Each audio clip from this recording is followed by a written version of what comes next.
अगर इतना ही प्यार करते हो तो सैंडल साफ करूंगी। तुम्हारी औकात वहीं तक की है। सबके सामने अपनी पत्नी नंदिनी से जलील होने के बाद भी आखिर क्यों शिवाय की आंखों में सिर्फ खामोशी थी?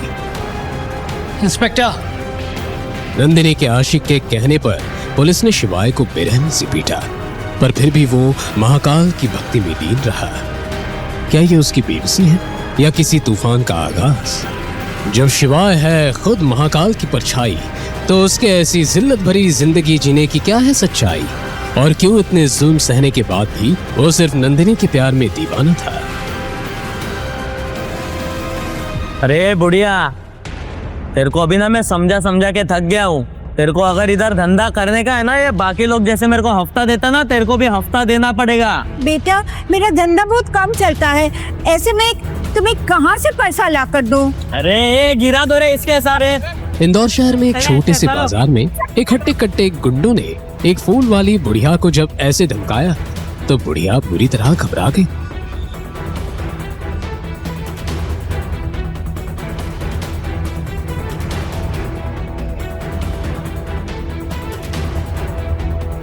ये मजबूत हाथ और किसी का नहीं बल्कि शिवाय माहेश्वरी का था।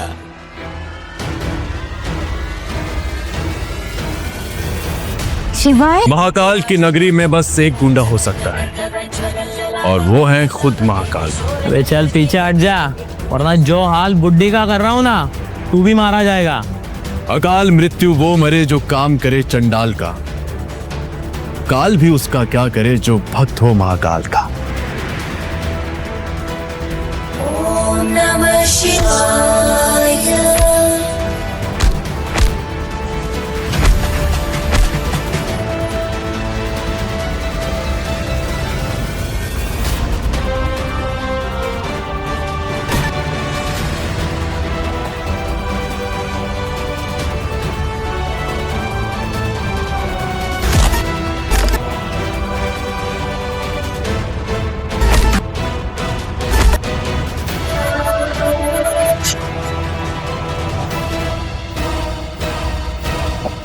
देखते ही देखते शिवाय ने एक एक करके सभी को धूल चटा दी।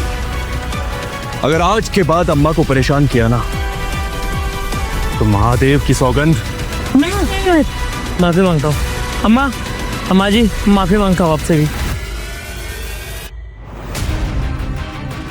अच्छा हुआ तो आगे, वरना पता नहीं क्या होता। चिंता क्यों करती हो अम्मा? तुम्हारी रक्षा के लिए खुद महादेव बैठे हैं। अम्मा ऐसा करो, 100 गुलाबों का एक खूबसूरत सा गुलदस्ता बना दो मेरे लिए। क्यों, इतना क्या खास है आज?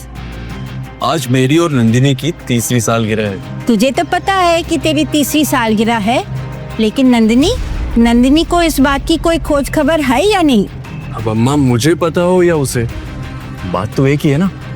प्यार अगर एक तरफा हो तो ज्यादा दिन नहीं चलता। एक तरफा प्यार की तो बात ही अलग होती है। ऐसे प्यार में आप तो सामने वाले के लिए दुनिया का एक छोटा सा हिस्सा होते हो, लेकिन वो सामने वाला आपके लिए पूरी दुनिया हो जाता है। और शिवाय निकल पड़ा उस गुलदस्ते के साथ अपनी रूठी हुई नंदिनी को मनाने। शिवाय नंदिनी से बेइंतहा मोहब्बत करता था। वो उसका बचपन का प्यार थी। आज उनकी शादी को 3 साल हो चुके थे, लेकिन उसकी साधारण जिंदगी के कारण नंदिनी उससे बेहिसाब नफरत करती थी। ये शादी उसकी मर्जी के खिलाफ जाकर उसके दादाजी ने करवाई थी। नंदिनी को हमेशा एक अमीर पति चाहिए था। शिवाय ने कभी उसे ऐशो आराम नहीं दिया और नंदिनी ने उसे कभी अपनाया ही नहीं। पर शिवाय ने कभी हार नहीं मानी।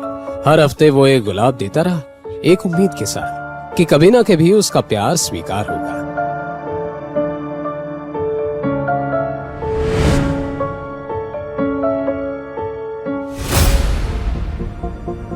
Hi Nandini. Oh, hi Riya. Wow, you are looking so pretty. Thank you. Jewellery पहनना भूल गई क्या? ओह सॉरी, तेरा पति तो तुझे चप्पल भी नहीं दिला सकता, तो ज्वेलरी तो बहुत दूर की बात है। खैर देख, मेरे पति ने कल ही मुझे 3 करोड़ का नेकलेस दिया है। सही लग रहा है ना? Very nice. Yeah.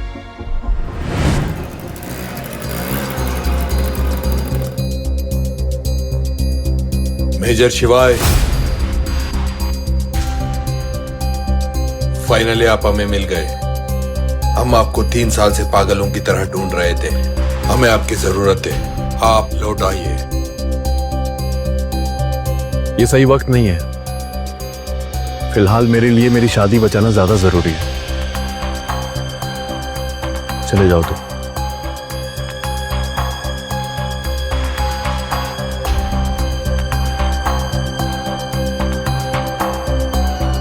ये देखो तो कौन आया, नंदिनी का पति।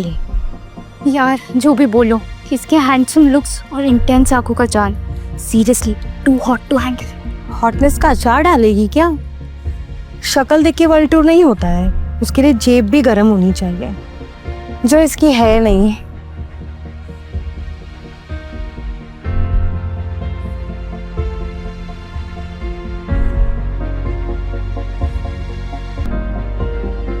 नंदिनी,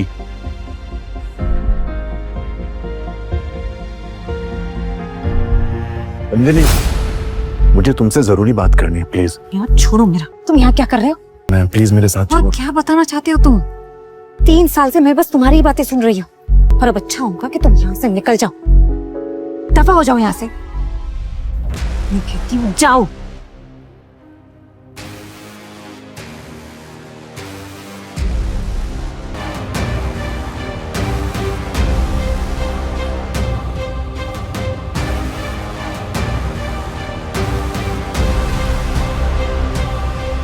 नंदिनी,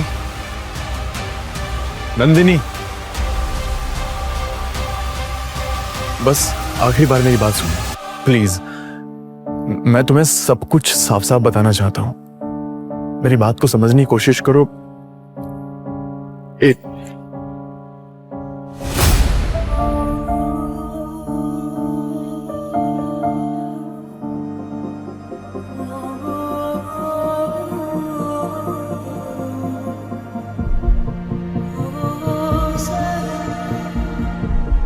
ये देख रहे हो तुम?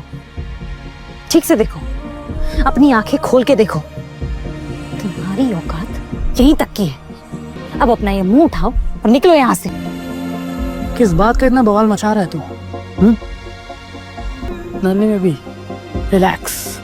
तुम्हारा पति नाकारा है, मैं नहीं। कितने पैसे चाहिए तुम्हें? 1 करोड़, 2 करोड़, 10 करोड़ मैं दूंगा। क्या तुम मेरी मदद करोगे? ऑब्वियसली, मैं तुम्हारा दोस्त हूँ, लेकिन मेरी एक शर्त है। अगर तुम्हें 2 करोड़ चाहिए तो तुम्हें मेरे साथ है, और अगर 10 करोड़ चाहिए तो खुद को मेरे हवाले करना होगा। लेकिन देव अपनी बात पूरी कर पाता उससे पहले ही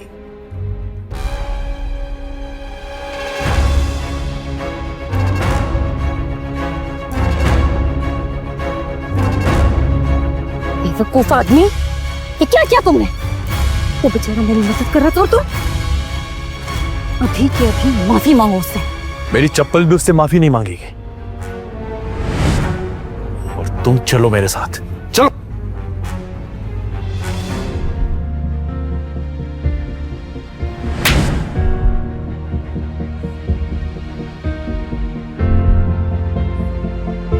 शिवाय सिर्फ नंदिनी को देख रहा था। यकीन नहीं हो रहा था कि 3 साल से जिस लड़के के लिए वो जी रहा था वो इतनी लालची और एहसान फरामोश निकलेगी। या शिवाय माहेश्वरी कौन है? मैं हूं शिवाय।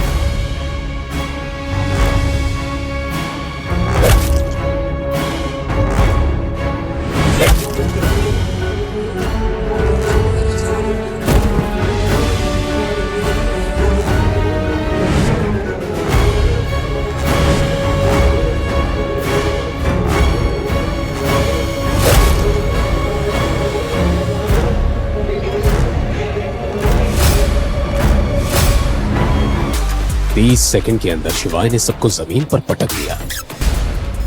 देव की बुलाई हुई पुलिस आ गई। नंदिनी कुछ कह पाती उससे पहले पुलिस शिवाय को उसके घुटनों पर ले आई। उसके जहन में एक ही सवाल गूंज रहा था, क्या ये वही नंदिनी थी जिससे वो 12 साल से प्यार करता था? सच्चे प्यार का अंजाम इतना बुरा होता है, ये मैंने कभी सोचा नहीं था। हे महाकाल, मदद करो मेरी।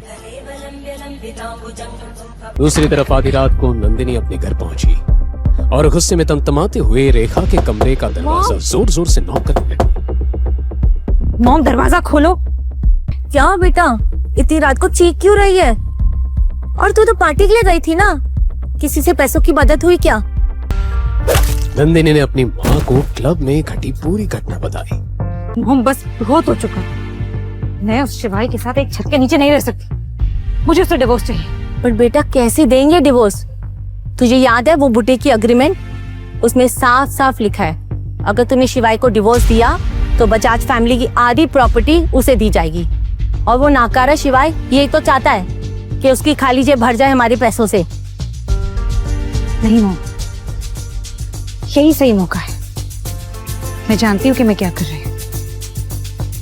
आप बस मुझ पे भरोसा रखिए। अगले दिन सुबह होते ही नंदिनी जल्दी से उठकर तैयार हो गई। वो सोच रहा होगा उससे आज जमानत मिलेगी, लेकिन मैं आज उसे तलाक दूंगी। मैं वकील से उसके जमानत के लिए नहीं, उसके तलाक के लिए मिलूंगी। I am so happy. देव साहब कैसे याद किए इस मामूली इंस्पेक्टर को? इंस्पेक्टर साहब, आपसे एक छोटा सा काम था।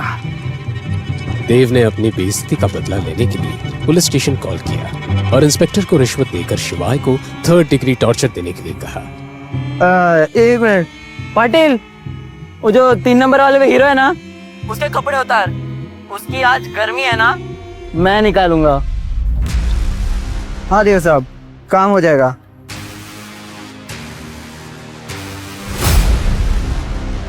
बल्ब की रोशनी में शिवाय के बदन से खून पानी की तरह बह रहा था और सामने इंस्पेक्टर अपनी बेल्ट लेकर उसे मारने के लिए तैयार था।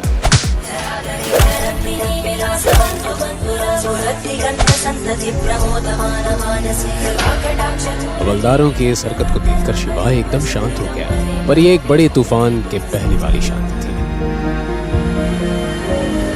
अचानक आजाद नगर पुलिस स्टेशन का माहौल बदल गया। तभी एक एसयूवी कार पुलिस स्टेशन के सामने आकर खड़ी हो गई।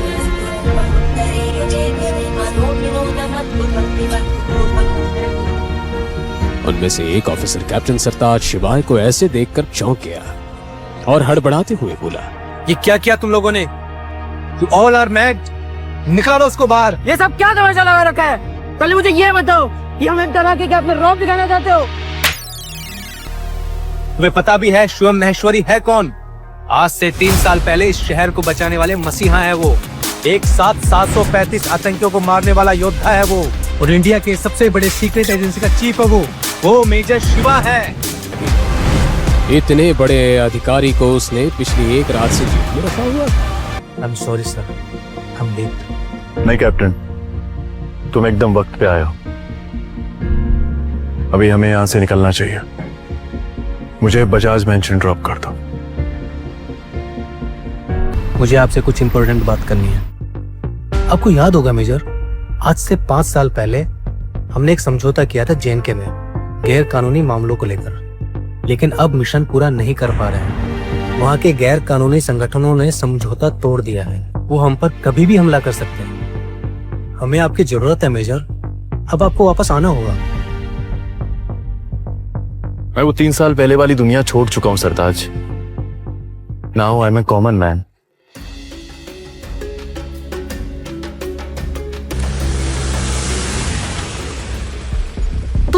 नंदिनी, 12 साल पहले सेंट्रल स्ट्रीट पे जो हादसा हुआ था, क्या वो तुम्हें याद नहीं है?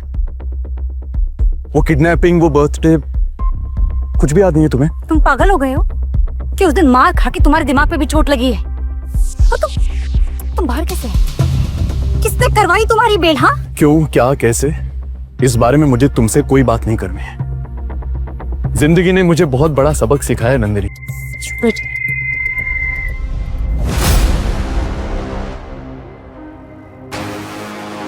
मुझे तुमसे तलाक चाहिए नंदिनी,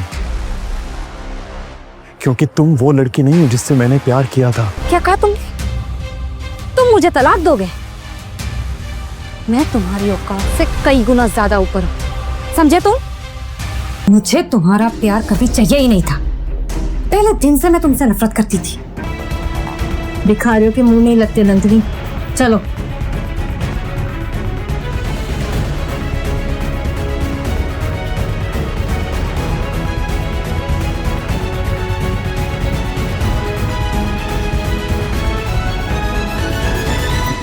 और शिवाय और यश आमने सामने खड़े थे। कल डिवोर्स के लिए रेडी रहना, और हाँ, अपनी बात से मुकर मत जाना। वहीं खड़ा सोचता रहा कि क्या सच में पैसों में इतनी ताकत होती है कि वो किसी भी इंसान को बदल सके।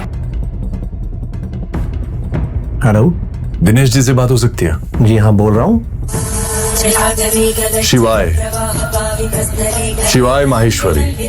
हफ्ते हुए एक 50 साल के आदमी ने ये कहा। शिवाय का नाम सुनकर उसके पैरों तले जमीन खिसक गई थी। उसके सर पर पसीना चमक रहा था। दिनेश जी, आपसे एक काम था। बिल्कुल सर, लेकिन सर इतने साल आप कहाँ थे? शिवाय की आवाज में बदलाव आ चुका था। रौबदार आवाज में उसने कहा, दिनेश जी, मुझे आपकी मदद की जरूरत है। क्या आप मुझे बता सकते हैं कि 12 साल पहले इंदौर में सेंट्रल स्ट्रीट पे जो हादसा हुआ था, किडनैपिंग वाला, उसमें शामिल वो लड़की बजाज फैमिली की नंदिनी बजाज थी या कोई और लड़की थी? सर 12 साल पहले का इंसिडेंट का पता लगाना तो थोड़ा मुश्किल होगा, लेकिन क्या मैं जान सकता हूँ आप नंदिनी बजाज को कैसे जानते हैं? मैं नंदिनी बजाज को कल डिवोर्स देने वाला हूँ, और सबको बता देना कि मैं वापस लौट आया हूँ। ये सुनकर दिनेश हक्का बक्का रह गया। दिनेश ने एक लंबी सांस ली। शिवाय से बात करके उसकी खुशी दोगुनी हो गई। उसने जल्दी से अपना फोन उठाया और अपने सेक्रेटरी से कहा, सुनो, कंपनी के सारे डायरेक्टर्स को बोल दो हम एक बोर्ड मीटिंग रखने जा रहे हैं, और सबसे कह देना कि हमारे बॉस लौट आए हैं। शिवाय ने सॉल्व किया हुआ रूबिक्स क्यूब देखा। उसके चेहरे पर एक साफ मुस्कान थी। नंदिनी, मैं तुम्हें बहुत प्यार करता था, तुम्हें रानी बना के रखता मैं अगर तुम मेरी बात सुन लेती तो। लेकिन महाकाल की कसम, तुम्हें अंदाजा भी नहीं है कि तुमने क्या खोया है।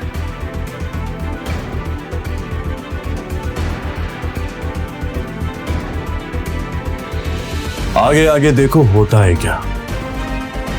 खेल तो अब शुरू हुआ है।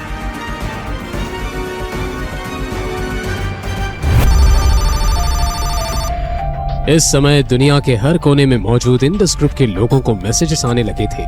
चाहे वो कहीं भी हो या उनकी पहचान कुछ भी हो, सभी को अपने फोन पर एक मैसेज मिला। मैसेज फ्रॉम इंडस ग्रुप, शिवाय माहेश्वरीज बैंक।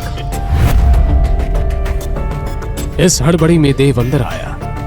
क्या बात है, इतना हंगामा क्यों हो रहा ऑफिस में? देव वही लड़का था जिसने नंदिनी को 7 सोने का ऑफर उस पार्टी में दिया था, और दिनेश देव का चाचा था, जिस बात से शिवाय अनजान था। ये तेरे सर पे चोट कैसी?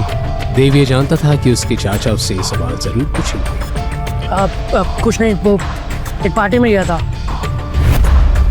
थोड़ा सा झगड़ा हो गया था। ये सुनकर दिनेश की भाव तुरंत बदल गई। नाम बोल उसका।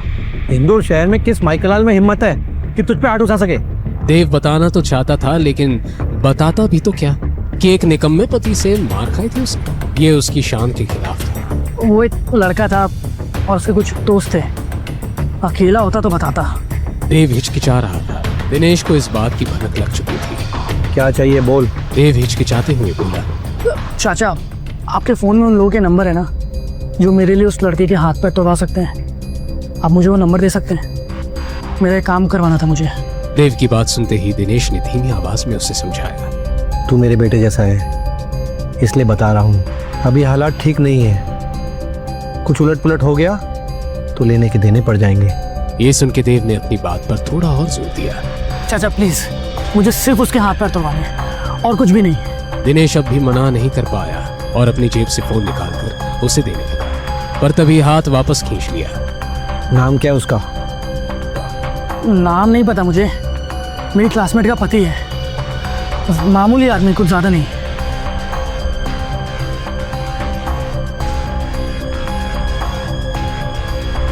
एक बात और, अगर कुछ कांड हुआ ना तो मुझसे बुरा कोई नहीं होगा। फिर याद रखना, ये चाचा नहीं होगा तेरा, देव ने ये बात समझाने का नाटक किया और तुरंत वहां से निकल गया। टांग किसे तोड़वानी है? मुझे तो उसकी लाश चाहिए। इसी सोच के साथ देव ने दिनेश के फोन से कॉल किया। हेलो, एक आदमी की सुपारी देनी है, सीधा लाश चाहिए, बदले में 20 लाख रुपए दूंगा। देव ने फोन कट किया। पुलिस से तो बच गया, अब हेडशॉट से कैसे बची? उसको क्या मालूम था कि वो किससे भिड़ रहा था। अपने कर्मों से अनजान देव मुस्कुराता हुआ वहां से निकल गया। वहीं दूर ग्वालियर राजमहल से एक गाड़ी इंदौर के लिए निकल चुकी थी। राजगुरु को उनके बॉडीगार्ड ने कहा, सर कल के सफर का इंतजाम हो चुका है, हम सुबह 9 बजे इंदौर पहुंच जाएंगे। आज राजगुरु की आंखों में आंसू थे। बॉडीगार्ड ने आंसू देखकर राजगुरु से पूछा, क्या हुआ सर? कुछ बात है क्या? आपकी आंखों में आंसू? जब से शिवाय को देखा तब से खुशी के ये आंसू थम नहीं रहे हैं। इतने सालों से इंतजार था इस पल का, 3 साल हो गए उसे देखे बिना,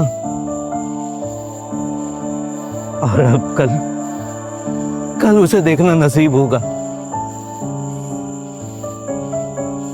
जय महाकाल, जय महाकाल की जय।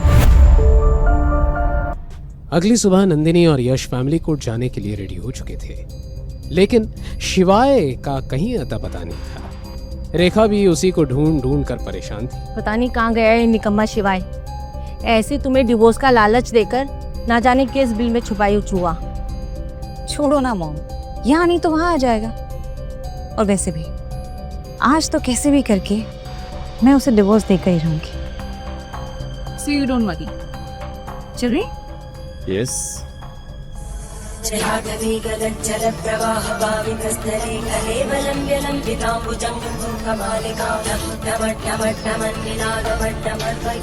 उधर शिवाय महाकाल की पूजा अभिषेक कर रहा था।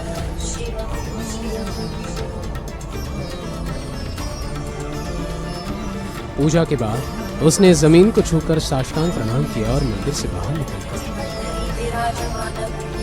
आज उसके चेहरे पर ऐसा तेज था जो उसने जिंदगी में कभी महसूस नहीं किया था। जिन लोगों ने अभी तक उसे धुतकारा था, अब वो उन सब लोगों को बता देना चाहता था कि असली शिवाय कौन था। इधर दूसरी तरफ बजाज फैमिली के सभी लोग और यश फैमिली कोर्ट पहुंच चुके थे और शिवाय का इंतजार करें। नंदिनी अपने वकील से बात करने चली गई थी। रेखा और यश दोनों अकेले ही रह गए थे। बेटा जी मेरी बेटी को खुश रख पाओगे ना? जी बिल्कुल, खुद से हो सब। और वैसे भी मेरी कंपनी बहुत बड़ी बिजनेस डील करने वाली है, वो भी इंडस ग्रुप के साथ। तो आपको टेंशन लेने की कोई ज़रूरत नहीं है। एक बार वो डील फाइनल होगी, उसके बाद आपकी बेटी करोड़ों में मिलेगी। वाह, इंडस ग्रुप, वो तो बहुत बड़ी कंपनी है। बेटा सच बोल, मुझे भी बहुत शौक था खेल कूद करने का, लेकिन मेरी उम्र की वजह से मैं करोड़ों का बोझ नहीं उठा पाती। बस लाखों से ही खुश हो जाऊंगी। क्यों नहीं, इधर आपकी बेटी मेरी हुई और उधर सब कुछ आपका। इतना सुनकर रेखा को तसल्ली हुई कि उसे फ्यूचर की चिंता करने की कोई जरूरत नहीं। दूसरी ओर शिवाय अपने वादे के मुताबिक कोर्ट पहुंचा और नंदिनी को उसके वकील के साथ देखा। उसे देखकर शिवाय के मन में एक अजीब सी उलझन मच गई। नंदिनी, आज आखिरी बार तुमसे पूछ रहा हूं, 12 साल पहले जो कुछ भी हुआ था, क्या तुम्हें सच में याद नहीं है? 12 साल तुम्हारी घिसी पिटी बातें सुनते सुनते ना मेरे कान पक गए। तो अपनी बकवास बंद करो और डिवोर्स पेपर्स पे साइन करो। नंदिनी ने शिवाय का ऑर्डर दिया और उसके सामने पेपर्स रख दिए, मानो उसे इस दिन का बरसों से इंतजार रहा हो। Don't do it, do it. Nandini, इस फटीचे को डिवोर्स देकर तुम बहुत अच्छा करोगे। बजाज फैमिली के टुकड़ों पर पड़ने वाले अब तेरा क्या होगा?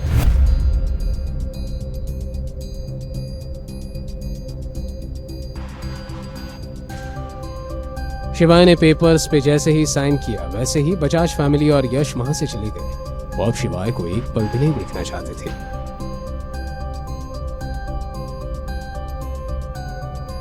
शिवाय कोर्ट के बाहर निकला ही था कि एक लग्जरी कार कोर्ट के सामने आकर रुक गई। कार का दरवाजा खुला। सर पर शाही पगड़ी बांधे गाड़ी से उतरे। शिवाय को सामने देख के वो खुशी से फूले ना समाये। शिवाय राजगुरु को देख खुश हुआ। शिवाय ने उनके पैर छुए।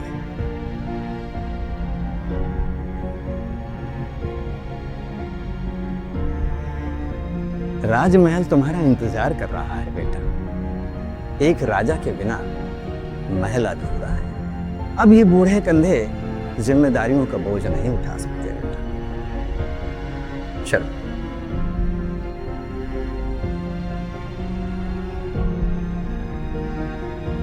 शिवाय मन में एक पहेली लिए अपने पुरानी दुनिया में वापस लौट रहा था।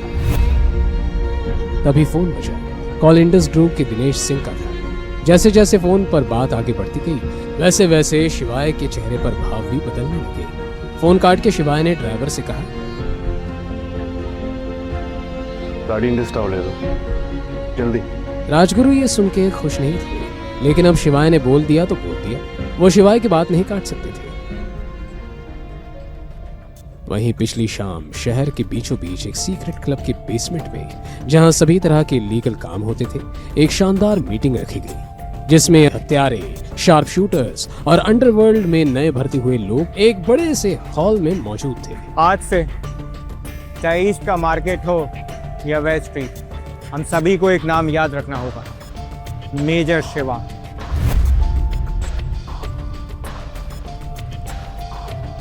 अब क्योंकि मेजर ने फिर से आने का फैसला किया है तो हमें अपने मतभेद त्याग कर उनका स्वागत करना चाहिए। भूलिएगा मत, मेजर ने जो हम सब लोगों के लिए किया है। मीटिंग जोर शोरों पर थी। टेबल बजाकर सभी ने इस बात का समर्थन भी किया। पीछे खड़े दो नए किलर्स तागा और तेजा थोड़े कंफ्यूज थे। ये कौन है? इसकी बातें हो रही है, तू जानता है क्या? ना बिल्कुल नहीं। वो देख हेडशॉट बैठा है, चल उससे पूछते। क्योंकि हेडशॉट इस बिजनेस का पुराना सूरमा था तो उन्होंने हेडशॉट से पूछना सही समझा। हेडशॉट भाई, आप हमसे काफ़ी समय से यहाँ हो, काफ़ी एक्सपीरियंस भी हो। क्या आप जानते हैं ये मेजर शिवा कौन है? माँ कसम, अगर ये पार्टी नहीं चल रही थी ना तो तुम दोनों को जिंदा गाड़ देता और हमारे सामने खड़े होने की हिम्मत की। क्या तुम लोग जानते हो 5 साल पहले क्या हुआ था? यही तो हम जानना चाहते हैं। 5 साल पहले अंडरवर्ल्ड पे एक सनकी आदमी आया था।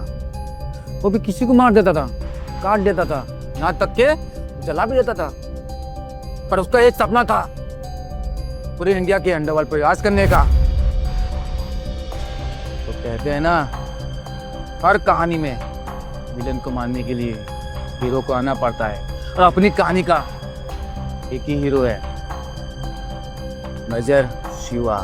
जब मेजर आए ना, उस बंदे की हालत पतली कर दी, यहाँ तक के रातों रात उसकी बनाई हुई अंडरवर्ल्ड तबाह कर दिया। मुझे आज भी याद है उनके गले का रुद्राक्ष माला। फिर क्या हुआ? उन्होंने सभी को चित्ते भीतर कर दिया। अपनी नाकों से देखा था 735 प्रोफेशनल किलर को मारते हुए, और वो भी बिना किसी हथियार के। उस बंदे की संगत में मैं भी न जाने कितने मासूमों की हत्या की। फिर क्या था, मेजर ने मुझे इतना मारा, चेहरे पर दाग दिख गया। इस दाग के ताव पे मैं उनका भक्त हो गया। महादेव का रूप है वो। हम जैसे बुरे लोगों के साथ भी इतना अच्छा किया। ये निशान आज भी मुझे उनकी याद दिलाता है। ये सुनकर तागा और तेजा की आंखें फटी की फटी रह गई। उन्हें बिल्कुल यकीन नहीं हुआ कि धरती पर कोई इस तरह का आदमी भी हो सकता है। अच्छा, तुम्हें क्या लगता है तुम कुछ भी कहोगे हम और उस पर यकीन करेंगे? क्या तुमने देखा है उन्हें कभी? मिले हो कभी उनसे? उस अंधेरी काली रात में एक अकेला शेर सभी की दिलों पे भारी पड़ा, समझे? निकले यहाँ से।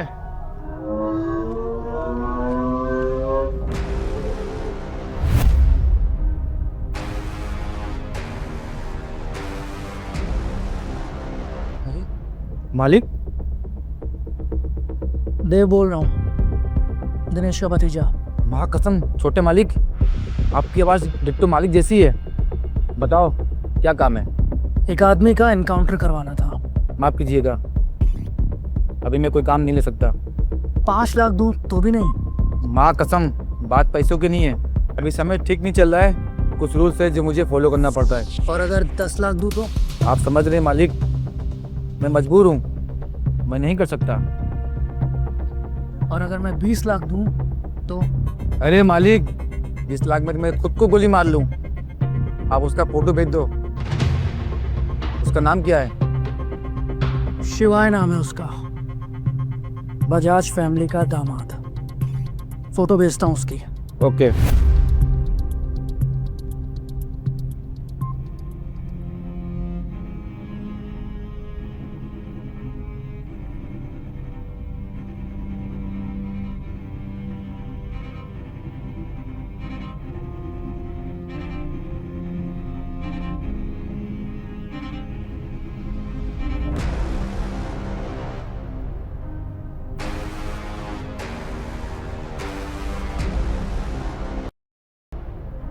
वो भी एक नाइट क्लब में।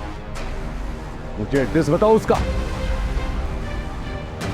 शहर से बाहर थंडर नाइट क्लब के अंधेरे कमरे से एक लड़की के चिल्लाने की आवाज आ रही थी। उस आवाज में दर्द छलक रहा था। क्या सच में वो लड़की वही थी जिससे शिवाय ने 12 साल पहले वादा किया था? और ऐसा क्या हुआ था उस लड़की के साथ कि शिवाय ने उसकी जगह नंदिनी से शादी कर ली? किसने बेचा था उस बदनसीब लड़की को और क्यों? आगे की कहानी जानने के लिए देखिए अगला एपिसोड सिर्फ पॉकेट एफएम के यूट्यूब चैनल पर। और शिवाय एक विनाशक के सारे एपिसोड्स को सुनने के लिए डिस्क्रिप्शन में दी लिंक से डाउनलोड करें पॉकेट एफएम ऐप।